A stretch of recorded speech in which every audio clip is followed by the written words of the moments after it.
Guards beat a dirty black boy until he bled at the gate. Years later, he walked in as their boss. The first punch wasn't the one that hurt the most. It was the laughter that followed. "Look at him," one of the guards said, nudging the other as the boy clung to the iron gate. "Thinks he belongs here." The boy didn't let go. His fingers, thin and scraped, gripped the cold bars like they were the only solid thing left in his world. His shirt hung off his shoulders, stained with dirt and days of survival. One shoe had a hole in it. The other barely held together. But his eyes didn't look lost. They looked certain. "I just need 5 minutes," he said. The guard closest to him scoffed. 5 minutes? Kid, people wait years to get inside this place. "I won't take long," the boy replied. The second guard stepped forward, twirling his baton lazily. "And what exactly are you going to do in there, huh?" "Clean the floors." A few people walking past slowed down just enough to hear, then kept going. The boy swallowed. His throat was dry, but his voice stayed steady. "I have something important." "Yeah." The guard raised an eyebrow. "Like what?" The boy reached into his pocket slowly. "That was enough." "Hey," the first guard snapped. "What did I say about sudden moves?" Before the boy could pull out the folded paper, the baton struck his arm. A sharp crack. He gasped, dropping to one knee, but his other hand still clung to the gate. "I told you to leave," the guard said, his voice hard now. The boy tried again. Another hit, this time across his back. The sound echoed against the metal bars. People turned. Some stared. None stepped in. The boy fell forward, his forehead brushing against the gate. Blood trickled down from a cut near his eyebrow. Still, he didn't let go. "Please," he whispered, but they weren't listening anymore. To them, he wasn't a boy with a reason. He was a problem, and problems were removed. Another shove sent him crashing onto the pavement outside the gate. His body hit hard. The world spun for a second. The guards stepped back, brushing off their hands like they'd just handled something unpleasant. "Don't come back," one of them warned.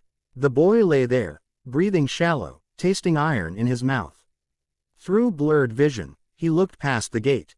At the building, tall, shining, untouchable. He closed his eyes for a moment. Then, slowly, painfully, he pushed himself up. His name was Daniel, and that gate had been in his life long before that day. Years earlier, Daniel had stood on the same sidewalk, holding his mother's hand. He was smaller then, cleaner, still hopeful in a way that hadn't been tested yet. "Why do you always look at that building?" he had asked. His mother smiled, adjusting the scarf around her neck. "Because that's where decisions are made," she said. "What kind of decisions?" "The kind that change lives."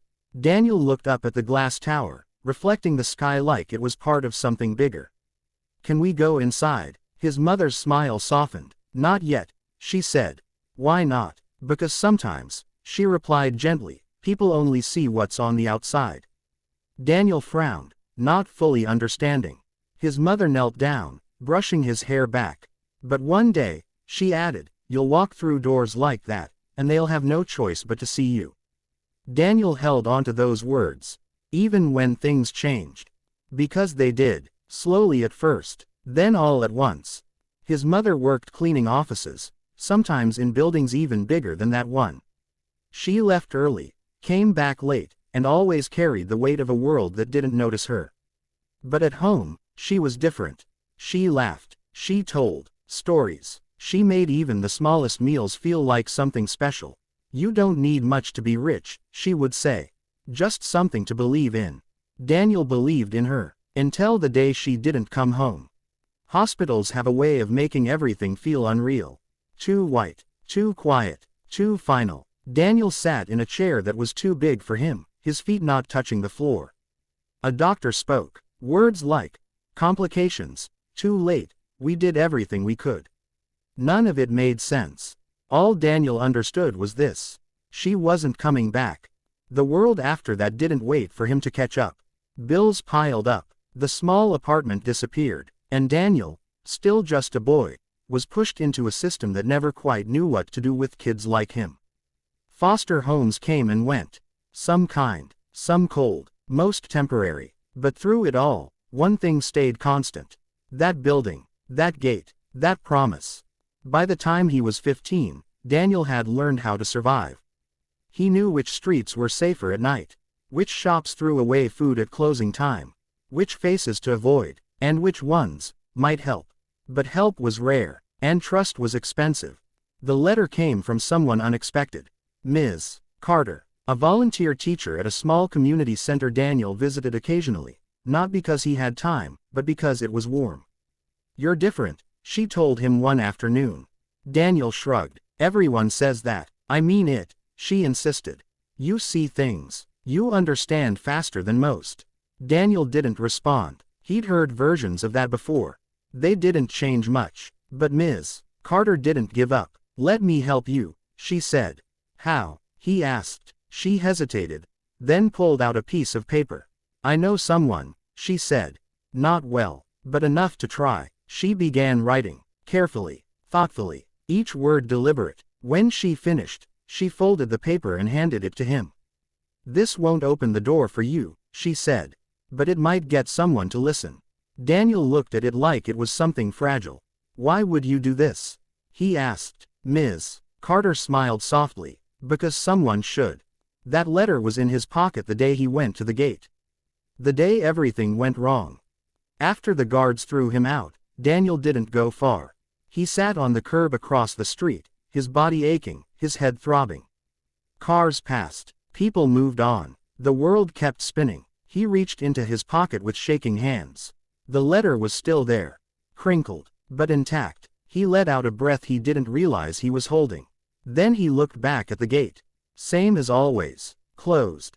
"Hey." The voice came from behind him. Daniel turned slightly. A woman stood there, holding a paper bag. Not dressed like the people from the building. Not rushed. Not distant. Just present. "You're hurt," she said. "I'm fine," Daniel replied automatically. She didn't argue. Instead, she sat down beside him. "Here," she said, handing him the bag. Inside was a sandwich, a bottle of water. Daniel hesitated, then took it. "Thank you," he said quietly. "What happened?" she asked. Daniel looked away. "Nothing." She studied him for a moment, then nodded. "All right," she said. "Nothing." A small silence passed. Then her eyes moved to the building. "You were trying to get in there," she said. It wasn't a question. Daniel tightened his grip on the bottle. "Yes." "Why?" He hesitated. Then, slowly, he pulled out the letter. She took it. Read it. And something in her expression changed. Not pity. Not surprise. Recognition. "Who wrote this?" she asked. "Ms. Carter." The woman nodded slowly. "She did a good job." Daniel blinked. "You understand it." She smiled, faintly. "I understand more than you think." He watched her carefully. "Can you help me?" he asked. The question came out before he could stop it. The woman didn't answer right away. Instead, she looked back at the building.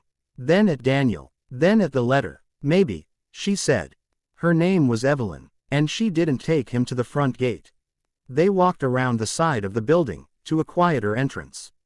Less crowded, less guarded, but still controlled. A single security guard stood by the door. Older, calmer. Evelyn approached first. "I need to deliver this," she said, holding up the letter. The guard looked at her, then at Daniel, then back at the letter. "What's this about?" he asked. "Someone inside needs to read it," Evelyn replied. The guard hesitated. Daniel held his breath. Seconds stretched. Then the guard sighed. "Wait here," he said, taking the letter. He disappeared inside. Daniel's heart pounded. "What if they don't care?" he whispered. Evelyn crossed her arms. "Then we try something else," she said. "You won't leave." She looked at him. "No." Minutes passed. Then the door opened. A man stepped out. Mid-40s, sharp suit, sharper eyes.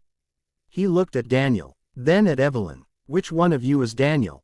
he asked. Daniel stood. "I am." The man studied him, longer than most people did.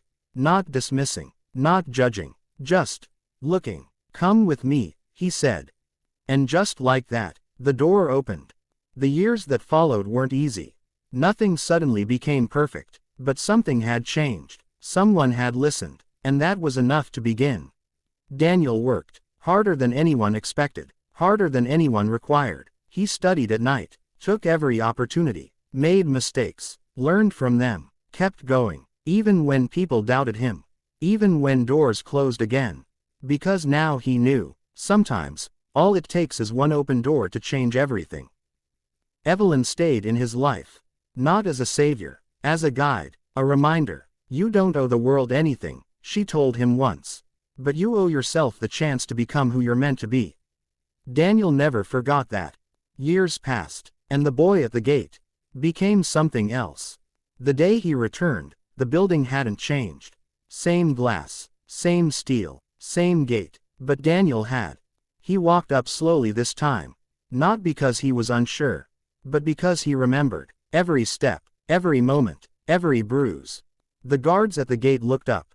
One of them frowned. "Can I help you?" he asked. Daniel met his eyes, calm, steady. "Yes," he said. A pause. Then, "I'm here for my first day." The guard blinked. "First day." Before he could finish, a voice called out from behind. "He's with us." They turned. A senior executive approached quickly, hand extended. "Daniel," he said with a smile. "We've been waiting for you." The guards stepped aside immediately, confusion flickering across their faces. Recognition slowly dawning. Daniel walked forward, past the gate, past the place where he once fell. Inside. Hours later, he stood in a large office overlooking the city. The same city that once overlooked him. Evelyn stood beside him. "You made it," she said softly. Daniel looked out at the horizon. "No," he replied, "I'm just getting started." That evening, he walked back toward the gate. One of the guards stood there.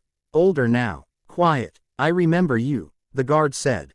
Daniel nodded. "I know." The guard swallowed. "I didn't." "It's all right," Daniel said. And for the first time, there was no anger in his voice. Only something stronger. Something that didn't need to prove anything anymore. He looked at the gate one last time, then turned back toward the building, and walked inside.